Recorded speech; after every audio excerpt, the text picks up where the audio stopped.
Welcome to Women's Leadership Success Podcast, episode number 133, where we celebrate and empower women and men to have more influence, impact, and success in their leadership and careers. Join me as I interview three-time cancer survivor Lee Rhodes. She founded Glassy Baby in her garage and grew it into a $30 million a year company. She also gives over $1 million a year to charity. In 2011, Lee was named Entrepreneur of the Year by Entrepreneur magazine, the first woman to receive the honor. Today, we dive into Lee's journey from stage 4 lung cancer to her spark of inspiration and healing that led her to grow a thriving business dedicated to compassion and staying true to one's purpose. Discover how Lee built her confidence, overcame challenges, and why she believes in the power of social entrepreneurship, especially for women. Tune in for valuable advice on embracing self-care and driving success. Whether you have dreamed of starting your own business or want to learn how to overcome obstacles and build your confidence, join us today for a very inspiring story. And be sure to tune in to the end of the show for a gift from me, my new Leadership and Career Advancement Scorecard, which will help you elevate your leadership skills. Welcome to Women's Leadership Podcast, showing you how to influence people, improve your performance, and advance your career. Brought to you by women's leadership and career expert Sabrina Braham and womensleadershipsuccess.com. Here's your chance to meet women trendsetters leading the way to success, accomplishment, and balance in business and life. No matter if you're a manager, CEO, or entrepreneur, join Sabrina for coaching and no-nonsense advice to improve your career and bottom line. I have a great passion for this show. I really want to help women be successful in life, in business, and this podcast is a way that I can influence help a lot of people, a lot of women especially. Yeah, cool. Well, that's a lot of followers. Yeah, so we have a lot of followers, and so we'll just start. And okay. I'm so excited to talk to you, Lee Rhodes, today. Welcome. Thank you. I loved looking at your website, the different things you've done. I've watched a couple of interviews that you've been on, and I was really, really taken with that you're a cancer survivor. And I want to say congratulations on that. And tell us about that and how that helped you get going in your business. It's so interesting. I mean, it was so, my youngest child was 2 months old when I got diagnosed with a rare form of bronchoalveolar carcinoma. I had 3 young babies, but he's 29, he's going to be 30. So it's so funny to answer that question when it feels like it's been so long, but I can get back there in 5 seconds, to that day when, he was 2 months old and I had 2 others. They're 17 months apart. And so, I just remember so well being diagnosed with cancer on a Friday and having my lung operated on a Monday, and having those 3 young children and really discovering the battlefield of a chemo room, which I'd never even considered, and finding a new family there and finding out that, I couldn't take care of and protect that new family of people going through chemotherapy with me and all kinds of treatments with me at the same time. And it just all seemed to come together that someone blew a little hand-blown glass for me, and they look like this. And I dropped a tea light in it, and it lit up, and I just felt differently. I felt like I could do anything. I felt like as long as I took a deep breath and let that energy of that candle and that color touch me, that there was nothing I couldn't never do. And so it was the same time I was discovering this incredible sadness and this place of diversity and not just economic, but how sick you were. The chemo room was such a lesson in little petri discs of life. Mm-hmm. And I somehow decided that maybe I could make more of these and sell them and help some of those people who came to the chemo room with me, but didn't bring their lunch. They had to walk halfway because they didn't have bus fare. They couldn't pay to park their car. They couldn't get childcare, so they couldn't even come to the chemotherapy. And so there were so many eye-opening experiences for me that motivated this little vessel to be a hero and be a yeoman, take on yeoman's work. And that's what it's done. Wow. So you helped heal yourself by loving other people and helping them at the same time you were helping yourself. Yeah, well, it was just, I think anyone that goes through cancer or knows anyone that does, it is the great equalizer. It's like a battlefield. It doesn't matter who your parents are. It doesn't matter about anything. The same way it is in Ukraine or Afghanistan or anywhere. Yeah. It's a battlefield. And nothing matters. It doesn't matter how pretty you are. It doesn't matter how much silver you inherited from your grandmother. You're all equal. And yes. I just found that there were some true inequalities that were making it just brutal for some of the people in my group. And it was just a natural and a beautiful way to help them. So how did you take this strong compassion for yourself and others and turn it into a viable business? Oh, I don't even, it's the true garage story. It was in my garage. I went around and had a lot of glass. We were the mecca of glass blowing in America, in Seattle. So there are a lot of glass blowers there, which is probably why, I got given this beautiful little vessel. So I went around and found other glass blowers to make Glassy Baby, and we would put them in soup cans, those little to-go soup containers so they wouldn't break. And people would come to my garage and buy them, and we would give the resources to women's cancer at the University of Washington. We started out first, and the chemo room there, and nursing, which is so important.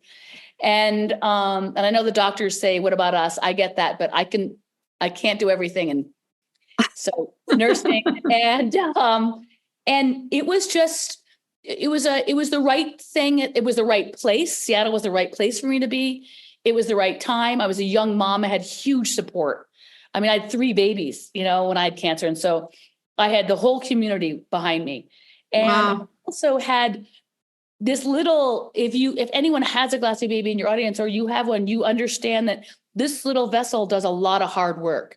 When you light a candle on a Glassy Baby, you have to respond, and it makes you feel a certain way. And so all of a sudden, people were lighting Glassy Baby for me to get well, and then buying 12 for their sister who has breast cancer and sending them to all her best friends and her parents. And so all of a sudden it grew around the mission of giving, but which was really kind of tied intrinsically to this little vessel that works. So beautiful. Would you hold it up again just so Sure. we can see it? I think we underestimate the simple things in life. And this is just color. And I haven't lit it yet, but color and flame. And it's just, respond. You just plain respond. It's just, your life can be in a shamble. And if you light a Glassy Baby, it makes you just, it gives you hope. Yes, it gives you lots of hope. So to run a business, what helped you build your confidence? Because, what I know is you didn't start out knowing how to do this. You developed it as you went along. What helped you build your confidence and your competence to run a business? I have to say, I just was driven by the mission from the beginning. We've had the luck of being part of a cancer community. And I was lucky enough to survive the stage 4 lung cancer, which was a miracle. And I think that episode, that part of my life really put in perspective what's important. So it was easy to always stay connected to not just the giving, but the real mission behind color and light and simple. And, your house can be a mess and your children can throw their backpacks everywhere. Or you could just have 4 dogs and you just light a Glassy Baby and it brings you to a place where you can deal. And I think that's what happened for me with a business is I didn't have any acumen, but what I really had was mission. And it takes all time. It takes all kinds. So some businesses are mission. I think Patagonia is a more mission, business. And some things are like, Microsoft, where they're just really smart. And right. So, well, what were some of the challenges you faced in terms of a business? Oh, so many. First of all, I don't think my model is perfect for manufacturing. I think if I was importing something and then selling it, it would be a lot easier. We make every Glassy Baby we sell. So there's a lot of intricacies in that. And it makes us more vertical, but it makes us extremely difficult. The raw materials, the talent to make them, the hot shops, the sustainability aspects, the number of employees, it just quadruples everything. And I think as a rule, my model, I love giving at the register. I think everyone should. I think it's not my job to tell you when and where to give your money. But if you're going to buy a Glassy Baby, I'm going to take the tiny contribution and you're to contribute to what is now $14,768,000 worth of giving. So I think one of the things I learned along the way that's most important about it all is cumulative things happen to people who have mission businesses. I started out giving to people and they didn't really care about the $50 and the $500. And some of those partners I've now given over $1 million to. So they really care about me now. Mm-hmm. And that's just cumulative. And I think that women, for sure, we're generally empathetic and compassionate that's our role. That's who we are. And that's what we are. And instead of saying, I'm going to be different, I decided to say, I'm going to follow that and have that be my lead. And it really helped drive me, which in turn drove all the customers and everyone around me, because it's a business that shouldn't work. There's no reason why it should work. I never could get a business. No bank would ever give me a loan. There was never anything about it that was easy. And at the same time, almost $15 million in giving. I don't have that kind of money. I mean, that's world changing to me. And that's what makes me still get teary, because I think that's a lot of people we've touched. That's so beautiful. What's the biggest mistake you made? And what did you learn from it? Oh, gosh, so many. I've made so many. I guess the biggest, though, was when I was first starting out, and in 2008 and 2009, some really smart people said to me, this business model will never work. You're never going to be able to make them in America, sell them in America, give money back. It's just never going to work. You're going to go bankrupt. And you need to go to China. I'm like, oh, China. Okay. So I went and had Glassy Baby made in China.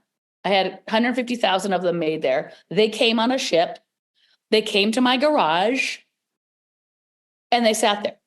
I had no idea how to deal with this animal. They were kind of sort of the same, but not really. Mm-hmm. They were not different enough so that anyone would have really noticed, except I noticed, really. And yet I could not incorporate them into my business. I couldn't make that leap, because so much of what we do is about authenticity and sticking to our truth. And our truth is, we make these here in Seattle. We make these now in Montana too. We make them in America. It's not easy. It's hard. but that contributes to their spirit and their soul. And if you're going to use these as a language, every Glassy Baby has a name and a story. And if you're going to give someone angel for someone who just lost their mom, the fact that it's been touched 17 times by glassblowers who are being paid a living wage, 401k, great benefits, I think that there's meaning and value to that. Mm-hmm. And these 150 imposters just never made it anywhere for me. And it was a huge mistake. It cost me a fortune. It probably cost me like $800,000. It was so expensive, the mistake. Yeah. And it also sounds like the purpose, the mission you have, the people that work for you are part of that. They feel that way too. They care about the people that are getting these. Oh yeah. Everyone I work with, whether they're a charger or they're my CFO, whoever, my son and my daughter both work here. We are all in it for the mission. And it makes it, it's just a wonderful way to go through life where you're kind of participating in something that you care about. You don't live, there's no duplicitous life here. Well, it's all the same thing. We give our heart and our soul to the same thing and the same people. And it's the luckiest part of what I do. Yeah. Well, I feel that way about my business too. And I think that it's so important that we, all of us, all the people who are listening to the show, that we have a sense of purpose, that we're being authentic and we're acting with integrity. We're doing something that makes a difference for people, for the planet. It's just so important. Yeah. Women business owners, what advice do you have for them? What are unique challenges as a woman do you think women face, and how might they deal with that? I think women second guess ourselves.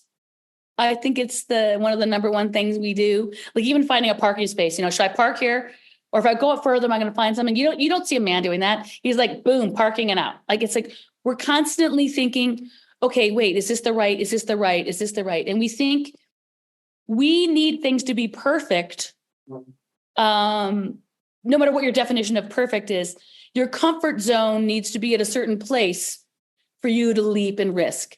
And probably because we're caretakers, whether we're taking care of our family, our parents, our mother, our kids, our pets. And, those are things we don't take risks on. And so we're not generally trained to. And I think that if I were going to say anything to business, to women going into business, I'd say, close your eyes and jump, because there are so many things that are going to catch you. There's so many things that you're going to learn and you're going to take with you, and you're going to share, and you're going to become just enriched by the experience of either success or defeat. Yeah, you will learn a lot from that. So giving back, which some people call social entrepreneurship. Do you think that's a good model for a woman starting a business, to incorporate that some percentage of what the company makes that they're giving to some charity? Or do you think that's a good model for women to embrace? I think it's the model, because I think women embrace it anyway. We're all in book clubs. We don't walk alone. We go call a friend. Everything we do has to do with building a community, or continuing to keep your community, or find a way to make what you do social. And I think that when you do social, it now has a term, didn't have a term when I started, but social entrepreneurship, I think, why not? The benefits so far outweigh the money or the profits. They just, even if it's, you gave away $600,000 and that $6,000 you could have had, when you're giving, all that energy comes back. And especially, I think, to women who we all share, we all glow, we all think, I just, if I could just be around women entrepreneurs all the time, it'd be so fun, because I think there's no competition around who's going to make the buck. And so I think that's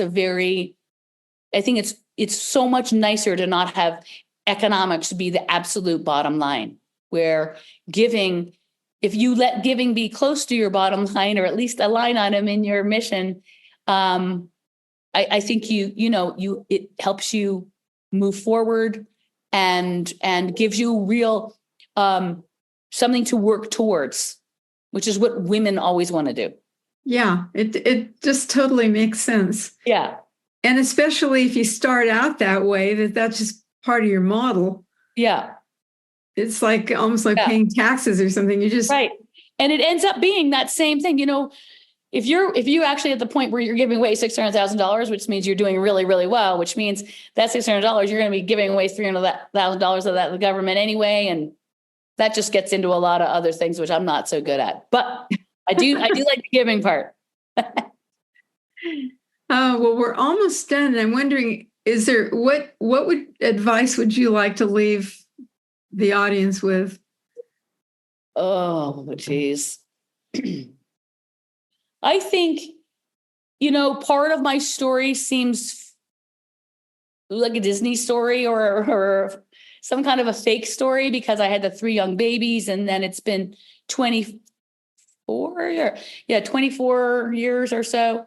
And you're alive and you're healthy. And I'm alive and I'm healthy. Yeah. And I think I just want women to, the beauty of starting your own business is that you can ask your 4 friends to help you.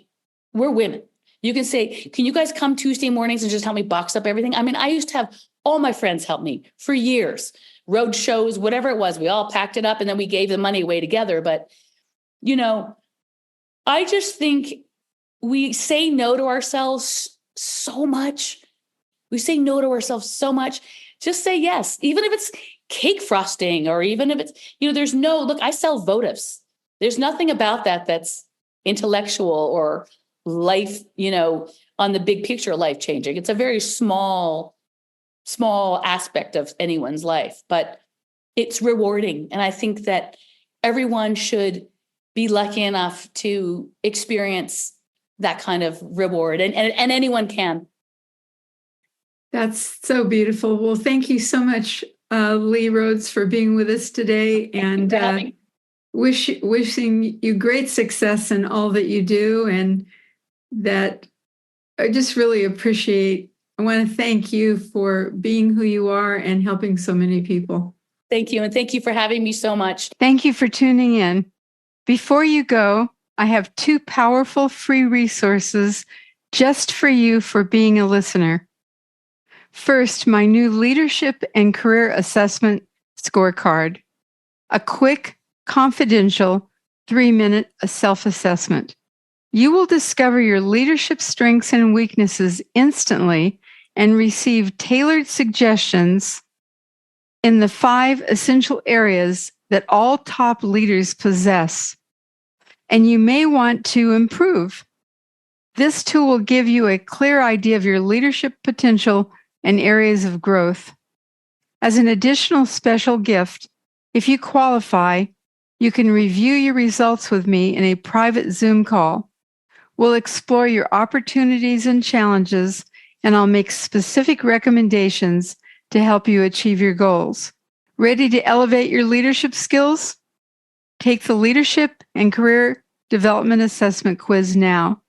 Just go to https://bit.ly/leadership scorecard, or click the link in the show notes to get started. Bye for now, and thanks for listening.